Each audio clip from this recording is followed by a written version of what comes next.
नमस्कार। देवरिया की आवाज रेडियो केसरी से प्रस्तुत है स्थानीय हालचाल। पहले मुख्य हालचाल। उज्ज्वला के लाभार्थियों को मिलेगा 2 गैस सिलेंडर निःशुल्क। त्योहार और परीक्षा को लेकर जनपद में 2 महीने के लिए निषेधाज्ञा लागू। मेडिकल कॉलेज की पानी टंकी से मिली लाश की हो गई पहचान। धर्मांतरण में 2 आरोपियों को नहीं मिली जमानत और 5 सरकारी कर्मियों पर दर्ज हो सकता है केस। स्थानीय हालचाल के इस अंक के साथ मैं निकेत मिश्र। अब हालचाल विस्तार से। जिला पूर्ति अधिकारी संजय कुमार पांडे ने बताया कि प्रधानमंत्री उज्ज्वला योजना के लाभार्थियों को वित्तीय वर्ष 2025-26 में 2 निःशुल्क एलपीजी सिलेंडर रिफिल उपलब्ध कराए जाएंगे। योजना के तहत प्रथम चरण में अक्टूबर 2025 से दिसंबर 2025 तक तथा द्वितीय चरण में जनवरी 2026 से मार्च 2026 तक निःशुल्क गैस सिलेंडर वितरित किए जाएंगे। उन्होंने बताया कि जनपद देवरिया के वे ही लाभार्थी इस योजना के पात्र होंगे जिनके बैंक खाते आधार से लिंक है तथा आधार प्रमाणित हैं। लाभार्थियों को सामान्य प्रक्रिया के अनुसार गैस बुकिंग कर सिलेंडर का मूल्य अदा करना होगा। इसके बाद सब्सिडी की धनराशि गैस कंपनी के द्वारा सीधे उनके बैंक खाते में हस्तांतरित की जाएगी। जिला पूर्ति अधिकारी ने बताया कि जनपद के सभी गैस एजेंसियों को निर्देशित किया गया है कि वे अपने स्तर से लाभार्थियों को सूचित करें और अधिक से अधिक पात्र परिवारों को इस योजना का लाभ दिलाएं।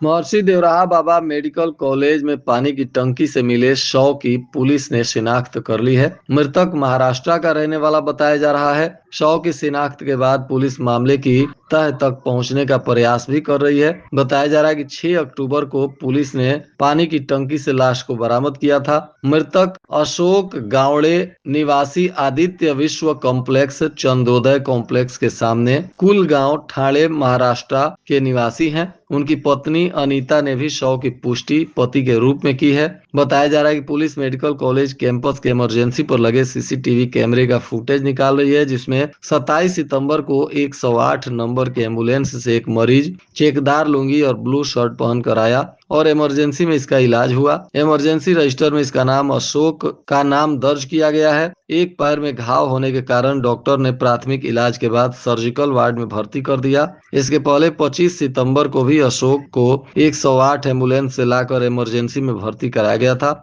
पुलिस की जांच में पता चला है कि 27 को सुबह अशोक वार्ड से चला गया और दोबारा 27 को दिन में 2 बजे आया है। पुलिस को पानी टंकी के पास जो चेकदार लुंगी और ब्लू शर्ट मिला है, वही चेकदार लुंगी और ब्लू शर्ट पहनकर अशोक एम्बुलेंस से इमरजेंसी में आया था। पुलिस के पास उपलब्ध सीसीटीवी फुटेज में साफ दिख रहा है कि इसी आधार पर पुलिस अशोक के बारे में पता लगाना शुरू की। जांच में पता चला कि औरा चौरा शर्मा ढाबा के सामने सड़क के किनारे अशोक नाम का मरीज तड़प रहा था। उसके पैर में घाव था, कुछ बता नहीं पा रहा था। पत्नी से 4 वर्षों से उसका संबंध नहीं था। पुलिस की जांच में पता चला कि अशोक का पत्नी से इन दिनों संबंध ठीक नहीं था। 4 महीने से मानसिक स्थिति भी ठीक नहीं थी। अशोक का मुंबई के अस्पताल में 4 महीने तक उपचार कराया गया। फिलहाल पुलिस मामले की और भी जांच पड़ताल कर रही है।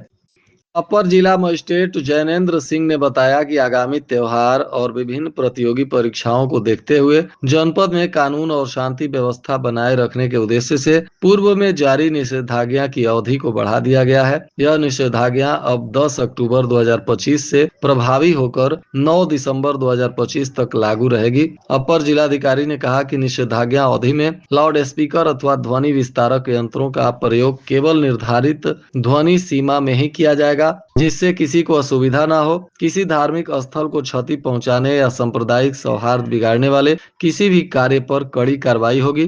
धार्मिक उन्माद फैलाने वाले पोस्टर, नारे, सोशल मीडिया संदेश, ऑडियो या वीडियो प्रसारित करना पूर्णतः प्रतिबंधित रहेगा। उन्होंने कहा कि बिना अनुमति कोई भी व्यक्ति अस्त्र शस्त्र या विस्फोटक पदार्थ लेकर नहीं चलेगा। सिख समुदाय को कृपाण धारण करने तथा वृद्ध एवं दिव्यांग व्यक्तियों को लाठी के प्रयोग की छूट दी गई है। परीक्षा केंद्रों पर किसी भी व्यक्ति को शस्त्र लेकर जाने की अनुमति नहीं होगी। नियमों का उल्लंघन करने वालों के विरुद्ध भारतीय न्याय संहिता 2023 की धारा 223 के अंतर्गत दंडात्मक कार्रवाई की जाएगी।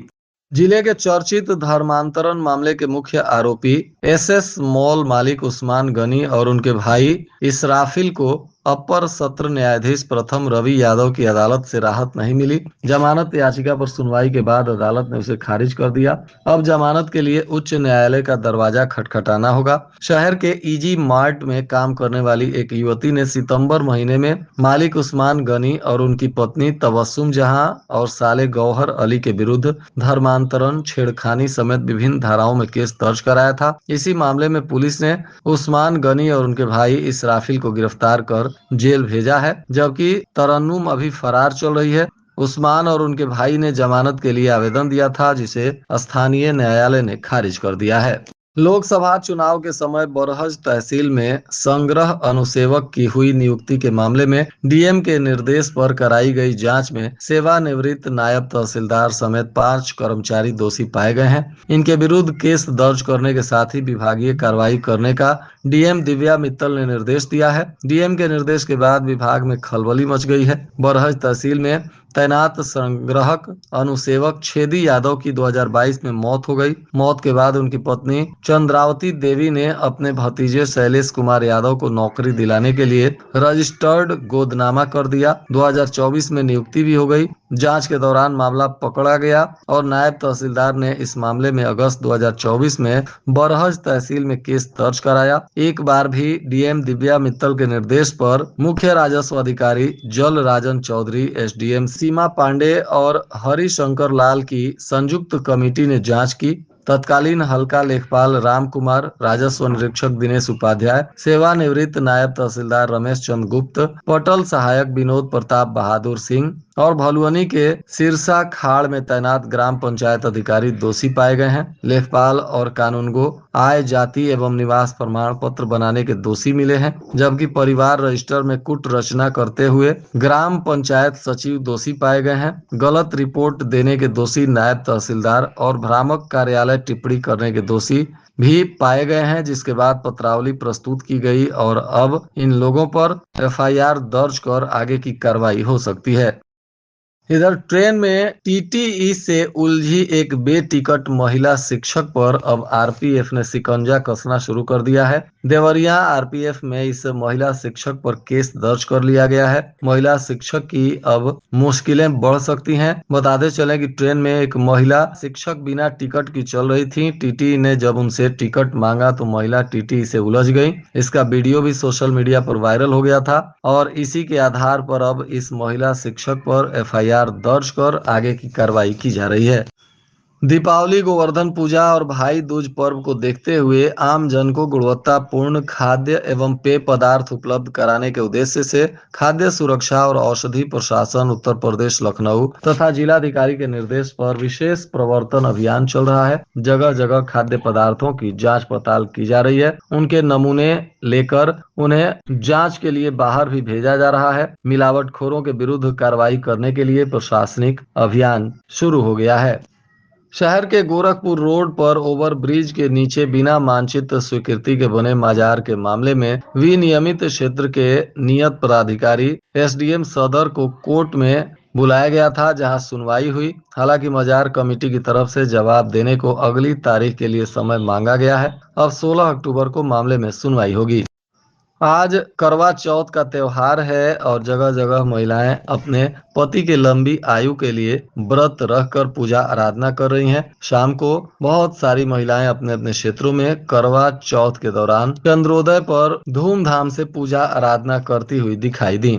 अखंड सुहाग के लिए निर्जला व्रत रखकर महिलाएं अपने पति के लंबी आयु को लेकर करवा चौथ का व्रत कर रही हैं। इधर तरकुलवा के कंचनपुर से बाजार करके वापस लौट रहे एक फल विक्रेता की सड़क हादसे में मौत हो गई है, जबकि पीछे बैठे दूसरा युवक गंभीर रूप से जख्मी है। पुलिस ने शव को पोस्टमार्टम कराने के बाद आज परिजनों को सौंप दिया है और घायल का इलाज सरकारी अस्पताल में चल रहा है। बताया जा रहा है कि कोनवलिया गांव निवासी ऋतिक निषाद उम्र 27 वर्ष पुत्र सुलोचन अपने मित्र गांव के ही विकास पुत्र सुनील के साथ कंचनपुर से वापस लौट रहे थे, तभी यह हादसा हो गया। इसमें ऋतिक की घटना स्थल पर ही मौत हो गई, जबकि विकास गंभीर रूप से जख्मी है और इनका इलाज चल रहा है। घटना के बाद ऋतिक के परिजनों में कोहराम मचा हुआ है। दूसरे दिन भी स्वदेशी मेला का शुभारंभ किया गया। इस दौरान सदर सांसद शशांक मणि त्रिपाठी, विधायक रुद्रपुर जयप्रकाश निषाद, जिलाध्यक्ष भाजपा भूपेंद्र सिंह सहित तमाम गणमान्य लोग पहुंचे और दूसरे दिन भी स्वदेशी मेला का शुभारंभ हुआ। इस अवसर पर सांसद ने कहा कि मुख्यमंत्री के नेतृत्व में पूरे प्रदेश में स्वदेशी उत्पादों को प्रोत्साहित करने के लिए विशेष पहल की जा रही है। इस दिशा में जिले में आयोजित स्वदेशी मेला स्थानीय उद्यमियों और व्यापारियों को उनके उत्पादों के विपणन का सुलभ मंच प्रदान कर रहा है। और आज के मौसम का तापमान देवरिया में न्यूनतम 26 डिग्री सेल्सियस और अधिकतम 33 डिग्री सेल्सियस रहने की संभावना है। अंत में मुख्य हालचाल एक बार फिर। उज्ज्वला के लाभार्थियों को मिलेगा 2 गैस सिलेंडर निःशुल्क। त्योहार और परीक्षा को लेकर जनपद में 2 महीने के लिए निषेधाज्ञा लागू। मेडिकल कॉलेज की पानी टंकी से मिली लाश की हो गई पहचान। धर्मांतरण में 2 आरोपियों को नहीं मिली जमानत और 5 सरकारी कर्मियों पर दर्ज हो सकता है केस।